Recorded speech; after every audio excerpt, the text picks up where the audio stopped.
Hello everyone, Splinters of Light, the next episode. Whoops, I should really put this in, I shouldn't be sat so informally. There we go. Splinters of Light, and this week it is the relational life. Quite interesting to all of us, I would imagine. And this week the reading is from Numbers, Genesis, Exodus, Leviticus, Numbers. So there we are, Numbers. And we are chapter 12, verses 1 to 16. Aaron and Miriam, jealous of Moses. While they were at Hazeroth, Miriam and Aaron spoke against Moses because of the Cushite woman whom he had married. For he had indeed married a Cushite woman. And they said, Has the Lord spoken only through Moses? Has he not spoken through us also? And the Lord heard it. Now the man Moses was very humble, more so than anyone else on the face of the earth.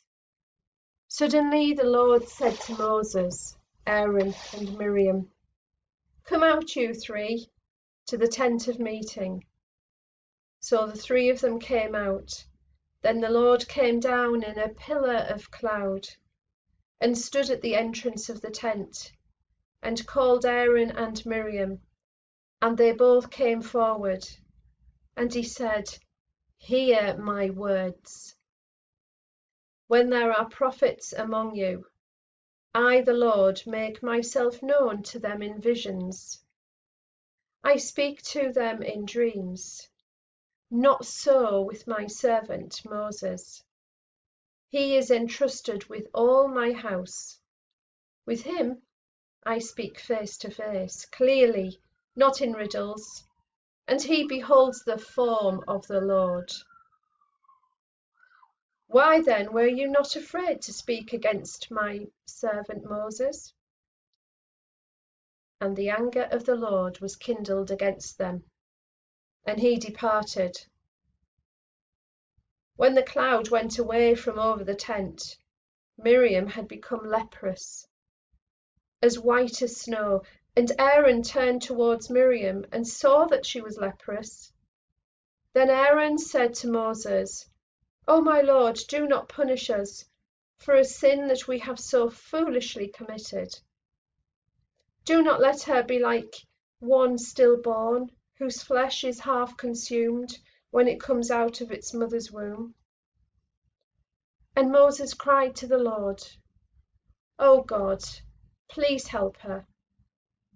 But the Lord said to Moses, If her father had but spit in her face, would she not bear her shame for 7 days? Let her be shut out of the camp for 7 days, and after that she may be brought in again. So Moses was shut out of the camp for Miriam was shut out of the camp for 7 days, and the people did not set out on the march until Miriam had been brought in again. After that the people set out from Hazeroth and camped in the wilderness of Paran. This is the word of the Lord. Thanks be to God. What did you think of that? My goodness.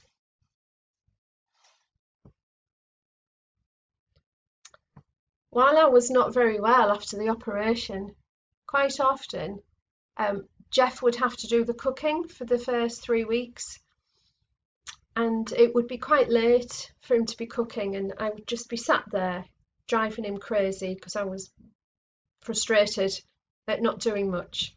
And Emmerdale would come on the TV. Now, I don't know what you think of the soaps, but it really made me think. Some people are grabbed by these storylines and they love them, and they watch Coronation Street and EastEnders, all of the soaps, and they're just intrigued and hooked in to what's going on. And as I watched Emmerdale, I watched it for a few weeks actually, and as I watched it, I thought there's enough here of raw humanity so that people think, I know that, I can relate to that. However, they go a bit further, at least they do in Emmerdale. Some of the most horrible situations were coming about, and people were accused. There was gossip here and gossip there. Folk are going to prison for things that they've never done. There's loads of conversations where things are being said with a smiling face and a kind word. But you know the backstory, and you know that they don't mean that kind word. You've heard the gossip with somebody else, and it sucks you in. And the scary thing is that though it's Emmerdale and it's not real life, it does reflect something of real life. It really does. And the lessons are there, and thankfully it's exaggerated. However, there's enough of those bad traits, bad behaviour, that's real life. And actually it's reflected in Numbers chapter 12, verse 1 to 16.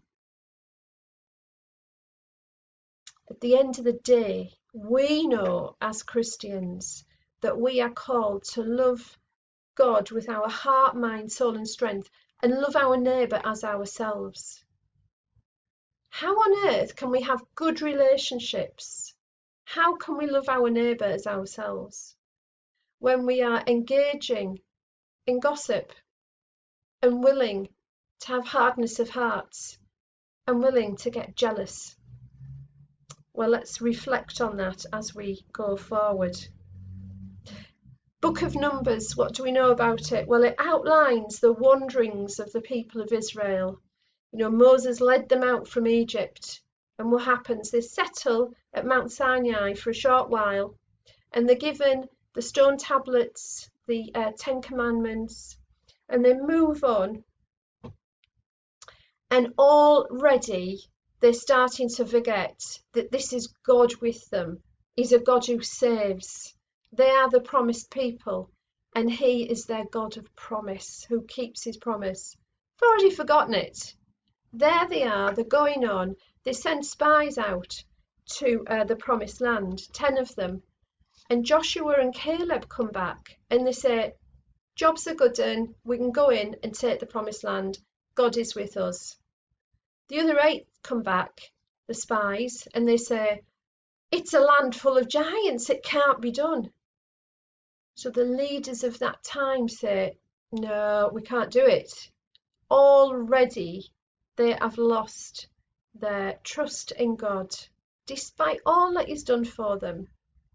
And God decides that they are not to enter the promised land right now. They don't deserve it. They are not the right people to inherit the promised land.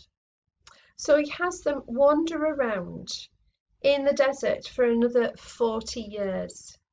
And in that time, a generation will pass away, and it will be a new people of promise who will inherit that promised land. Some of that sinfulness inherent in all of us, in the children of Israel then, is shown in this little microcosm as we hear the dialogue between Aaron, Miriam and Moses. But first of all, Aaron and Moses, and let's explore who they are a little bit. Miriam is Moses' elder sister.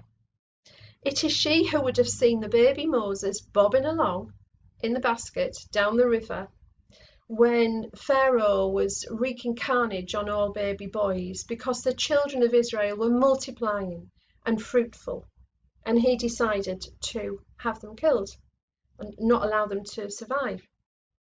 And so Moses' mum sends him off down the river. But it's Miriam who sees the Pharaoh's daughter discover Moses, and it's Miriam that says, you will need a wet nurse for this baby. And it's Miriam that arranges for her own mother, Moses' mother, to be that wet nurse. So Miriam's close to Moses. She must feel as though she's invested in him. And yet, here she is with Aaron, having a bit of a gossip. It could be out of EastEnders. But who's Aaron? He's helped Moses along the way. When God chose Moses and said, go and speak to Pharaoh, Moses said, I'm not good at speaking. And God said, I'll give you a right-hand man who will be with you all the way. And that was Aaron. So he's got a special relationship with God and with Moses. And yet, here he is, having a gossip with Miriam.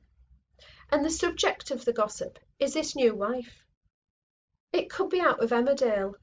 This new wife, she's a Cushite, you know. A Cushite, would you believe it? Now, I don't know what Moses was meant to do, because he was brought up in Egypt for 40 years, and then he's wandering about in the desert for 40 years. He'd married Zipporah, who was a Midianite. He's married a Cushite, apparently, a woman from Ethiopia. What was he meant to do? So apparently this whole thing has angered Miriam. But is she not really jealous? But that is the backstory. And what comes out in their conversation isn't about the wife, but you know it's there all the time. You know it's there. It's very thinly camouflaged. So already there's a jealousy.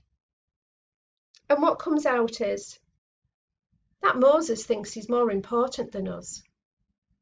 I think we're both as important as Moses.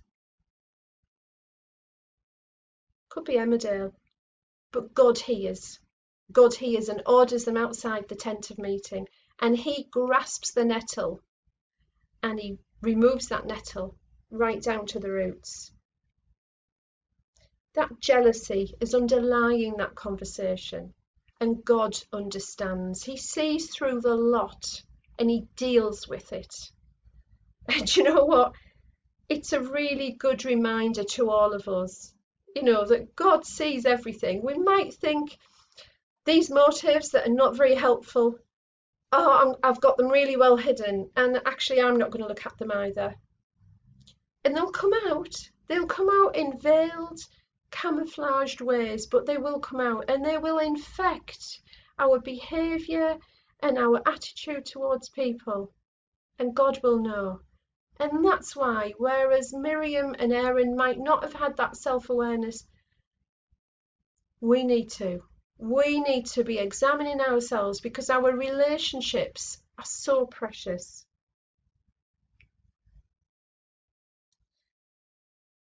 So they're taken outside of the tent of meeting, and God grasps the nettle. Now, just to go back to Miriam, before we go on to that, we need to remember that she should have been able to hold her head up. She was a prophetess. She was a really strong leader. She was a quick thinker, and she'd done a lot of writing of hymns. Now, why could she not just celebrate that? Jealousy is a very potent power that we need to grab hold of and wrestle with and conquer. And that's what God does. And he addresses it very quickly. The whole issue is addressed quickly and accurately. And he tells them that, as you've read, and I read just then, that Moses was chosen.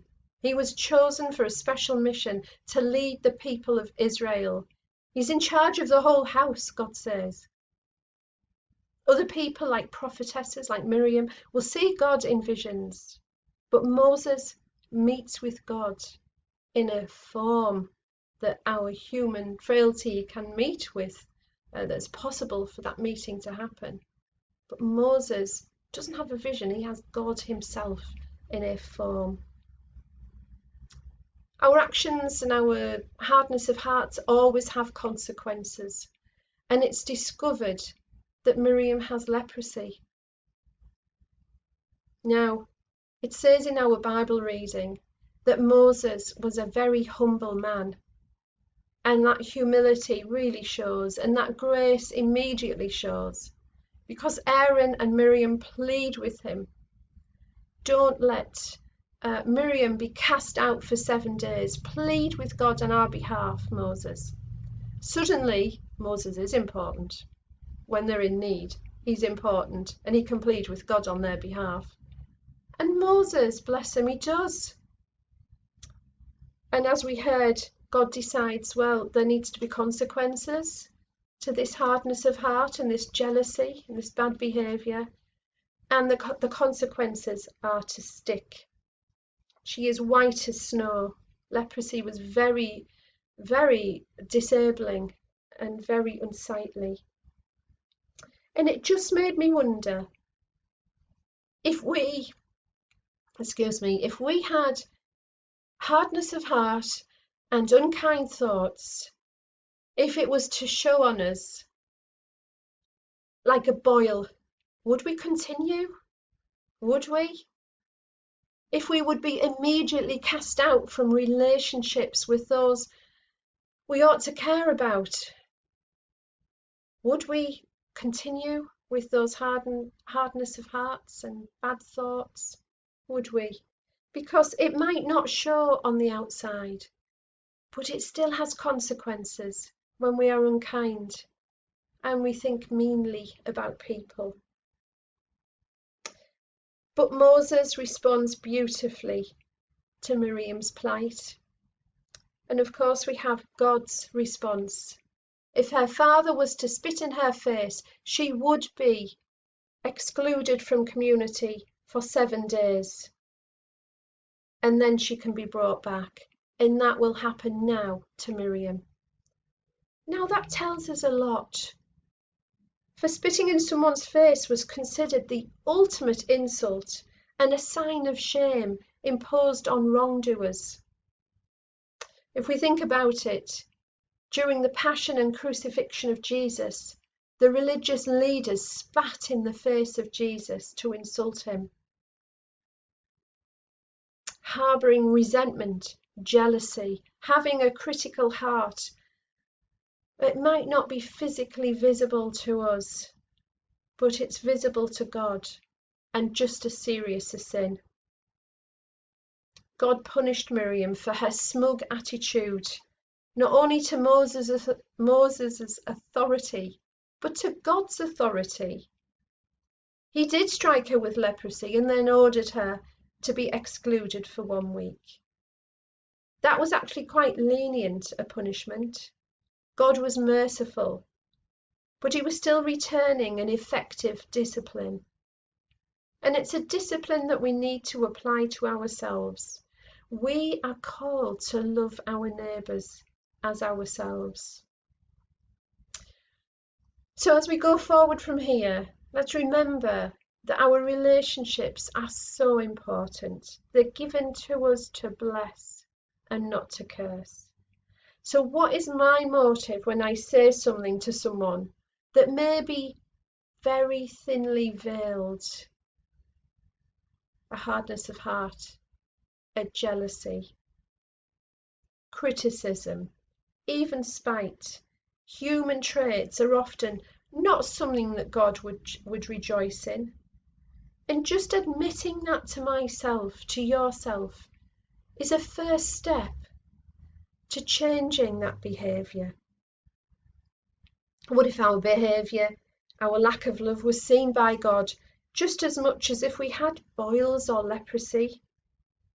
And though we will not be sent out of our community for 7 days, not physically, we might well be blocked out of that person's affection for 7 days or even more. This might not really hurt us.